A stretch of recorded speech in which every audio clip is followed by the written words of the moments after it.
आणि प्रकाश दादा आणि मी आम्ही दोघांना जी संधी दिली त्यावेळेस आग्रहाने पंडित अण्णांनी सांगितलं होतं की हे दोघे जिल्हा परिषद सदस्य आहेत आणि हे दोघे आमदार होऊ शकतात 99 ला त्यावेळेस दिलं होतं आम्हाला ही निवडणूक लढवायची नाही। साहेब म्हणले तुमचं पेपरला नाव आले तुम्ही लढवा। ही गंमत का करायची होती कारण त्यांची सगळ्यांची एकी राहिली पाहिजे म्हणून मी ती गंमत केली होती। दुसऱ्या दिवशी 9च्या 9 जाऊन म्हणले ही निवडणूक आम्ही लढवू शकत नाही, ही निवडणूक तुम्हाला लढवा। आणि त्यावेळेस मला मुख्यमंत्री पंकजाताई त्यावेळेस ग्रामविकास मंत्री होत्या, त्यांनी सुद्धा एक 10-15 दिवस त्यांचा सगळा कार्यभार जो आहे तो बंद करून त्या निवडणुकीमध्ये लक्ष घातलं होतं।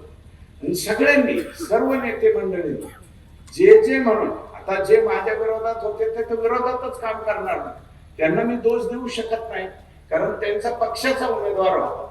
एक तर मूळ पक्षाचा जो उमेदवार होता त्यांनीच विड्रॉल केलं, म्हणजे नवरी जी आहे त्यावेळेस मंडपापर्यंत आली पण हार घालायच्या आधीच पळून गेली, बाजूला झाली।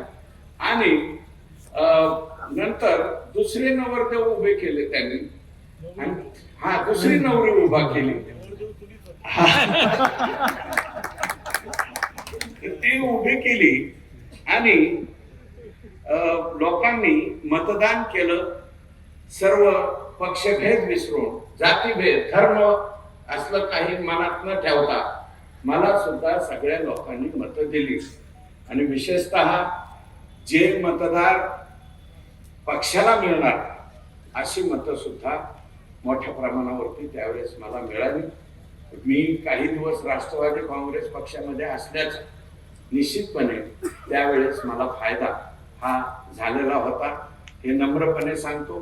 आणि यावेळेस मुख्यमंत्र्यांनी उमेदवार देत असताना एक अत्यंत सर्वांना बरोबर घेऊन चालणारा, सगळ्यांच्या मध्ये मिसळणारा, ज्यांनी 3 टर्म आमदारकी स्वतः ते लढलेले आहेत, आमदार म्हणून राहिले, 1 टर्म विलासराव देशमुख साहेबांच्या मंत्रिमंडळामध्ये मला वाटतं राज्यमंत्री म्हणून सुद्धा साहेबांनी 5 वर्ष त्या ठिकाणी काम केलेले।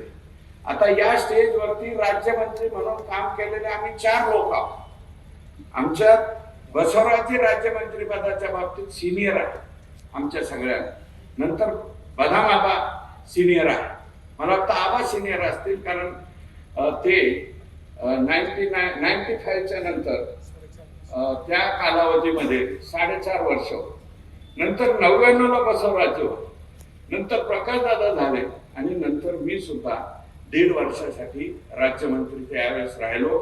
त्या 1.5 वर्ष राज्यमंत्री मताचा सुद्धा मला निश्चितपणे फायदा झाला। आणि आज अजितदादा नाही आहेत परंतु दादांच्या त्या निर्णयामुळे मला निश्चितपणे त्यावेळेस फायदा झालेला होता। आदरणीय गोपीनाथरावांनी निश्चितपणे आम्ही ज्यावेळेस आता बोलताना राजाभाऊ अण्णांनी म्हणजे उल्लेख केला त्यावेळेस गोपीनाथरावजींच्या जवळ आम्ही गेलो, पंडितांना अध्यक्ष होते आणि प्रकाश दादा आणि मी आम्ही दोघांना जी संधी दिली त्यावेळेस आग्रहाने पंडित अण्णांनी सांगितलं होतं की हे दोघे जिल्हा परिषद सदस्य आहेत आणि हे दोघे आमदार होऊ शकतात 99 ला त्यावेळेस। प्रकाश दादांची जागा सुटलेली होती, दादांचं म्हणजे इझी गोईंग झालं तिकिटाचं, आमचं तिकिटाचं शेवटपर्यंत रांगलं चाललं आणि भाजपचा सगळ्यात शेवटी डिक्लेअर झालेला उमेदवार मी होतो। त्यावेळेस मुंडे साहेबांनी तिकडच्या 2 जागाची आलटापलटी करून ही आष्टी ही जागा ही भाजपाला सोडून घेतली आणि मी त्यावेळेस 1999 ला आमदार झालो। राज्याचे मुख्यमंत्री आम्ही एका टर्मच्या प्रकाश दादा आम्ही सर्व। आता बसवराजजी काय आहे की नवीन पिढीतले काही आमदार बघितल्याच्या नंतर त्यांचे